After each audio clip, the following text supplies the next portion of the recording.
節目內容只係個人意見同埋資訊分享，唔構成投資建議。如果大家要投資，記得要尋求專業嘅意見。歡迎收睇 Wow 財經資訊台，我係 Wilna，身邊有古榮。你好 Wilna，歡迎大家。歡迎咁啊！今集咧，我哋睇海通 MPF 啊，因為最近咧多咗人留言呢一個海通 MPF 嘅 scheme 啦，好嘢嚟嘅喎。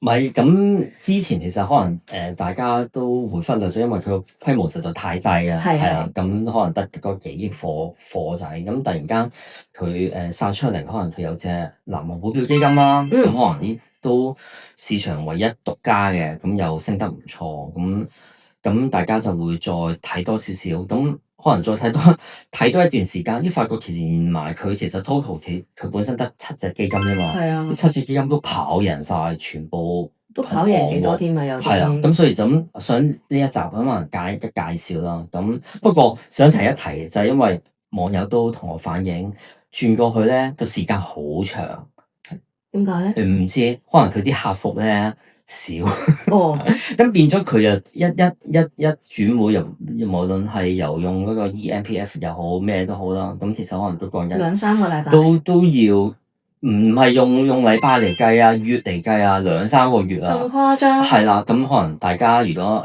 有啲朋友啱啱轉過去，實際上係用到幾多時間，咁都可以同我哋講聲。咁但係點解我哋今次特別講咧？因為實在佢7隻基金，隻隻都咁勁。基金經理揀股嗰個，佢揀得好，眼光幾準喎。嗰個呢一度入手咯，因為你話大家都係港股基金，其實嚟去都係揀騰訊、阿里巴巴咁樣，咁又或者可能你話揀美股基金，大家都係揀買大嗰幾隻啦 The 50啊、Mat 7嗰幾隻，即係其實冇咩新意，變咗大家個表現咪差唔多咯。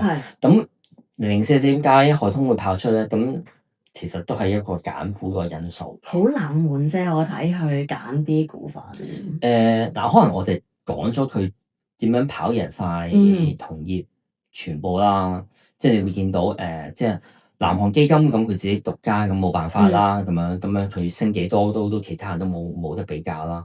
亞太股票基金我哋上一集都講咗啦，咁其實佢過一年可能升咗80%，咁可能其他受託人都係講緊48%、40零個 percent 啦。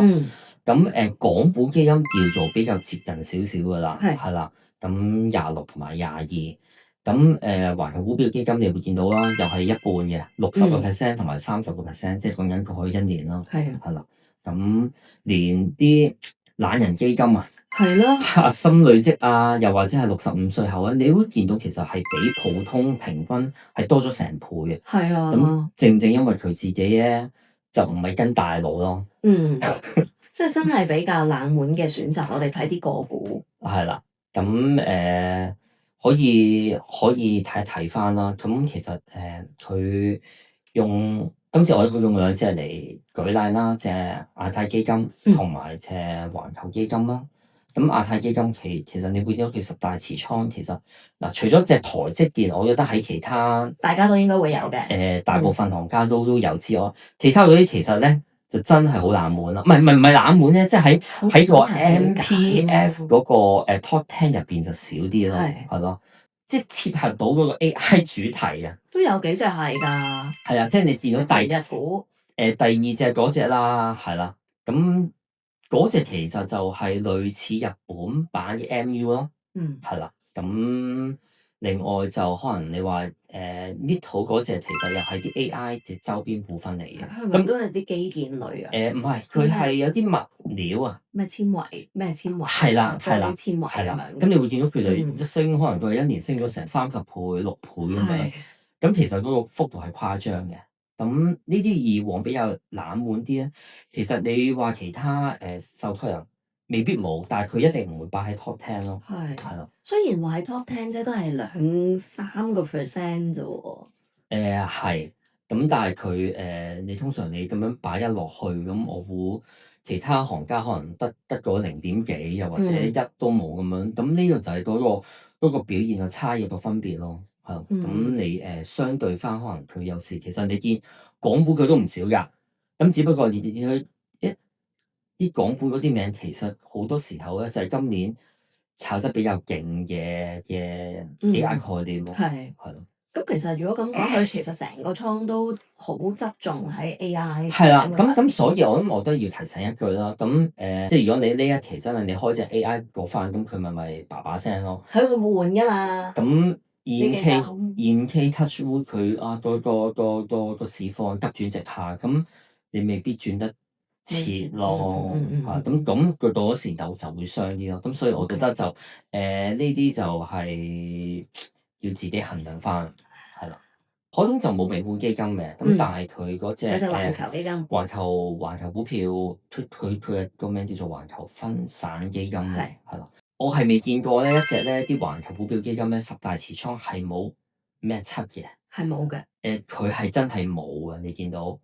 係咯，真係冇喎。係啊，咁最大嗰隻咧，其實係啲美國啲軍工股嚟嘅，係啦。咁你話可能呢一期比較 hit 少少，其實都係好多都係呢一期都炒得比較犀利嘅，即係康寧咯，康寧啦，即係阿黃仁勳都有同嗰間公司嘅老闆有搭晒膊頭啊咁樣，咁都要啊嘛，佢玻璃光纖要用啊。係啦，咁另外一隻就係 Bloom Energy 咯，即係嗰啲燃料電池咁樣，咁呢一期又係相對炒得比較犀利嘅，咁真係叫做大路少少比較美銀就係美銀同埋 GE 咯。呢隻都唔係，因為佢 GE 之後咧分拆過㗎。咁呢一隻GE Vernova 咧，佢其實主力係講嗰啲電力嗰啲渦壓機啊、渦輪機啊，係啦。咁嗰隻其實就又係叫做冷門少少咯，係咯。咁係嘅，又唔係擺通用電器落去係嘛？係啦，咁所以大家會見到其實佢係好針對性咁樣係用 AI 嚟作一個主題，去灌輸落去啲唔同地區嘅基金嗰度咯。係啊，咁所以咁個 concept 大家要搞清楚。咁大家可能會知道就話可能以往啲基金環球咁可能買啲比較大 size 嘅股份啦。咁但係佢就覺得就話佢用一個 AI 嘅概念。只要嗰個國家嗰隻基金係有 AI 嘅 concept，咁佢就執落去咯。係啊，咁變咗就係出到嚟嘅咁一個咁嘅結果。我有個問題就係佢會唔會好經常轉呢一啲10大持倉嘅咧？我睇過過去一季嘅個名咧就會有少少出入。但係個比重其實上都係側重喺個 AI 度嘅，都依然係 AI。係啦，咁所以係啦，咁所以其實大家都可以去個季報嗰度去望一望嘅。大家如果想留意，咁其實又係即係佢有一個壓住一個主題啦，咁啊將嗰個波幅擴大咗。咁所以我覺得大家就要諗一諗翻咯，係咯。咁同埋佢始終個規模比較細啲，咁同埋轉會個時間長啊，好致命嘅。係啦，即係就算我本身自己出邊隻股票個倉係冇 AI 相關嘅，我想買啲 AI 嘢，轉去海通都要時間啊嘛。呢段我覺得就係真係呢個時間就比較濕滯啲嘅嚇，即係你話如果好似真係以往咁樣咁快2-3個禮拜搞掂，咁我估可能往後個 AUM 會大翻好多咯。係啊，好啦，咁我哋今集咧去到呢度啦。如果大家有啲咩特別嘅問題、個人啲嘅問題想問古榮咧，特別係針對海通呢一個MPF 啦，都可以 join 古榮嘅 Patreon 嘅。另外就係記得 scan 我哋呢個 QR code 啦，咁裏邊咧就有好多新嘅 information 啦，同埋我哋啲片啦，我哋呢啲 PowerPoint 啦，全部都會放上去個 group 入邊嘅。咁就大家記得要 scan 啦。今集去到呢度，拜拜。拜拜。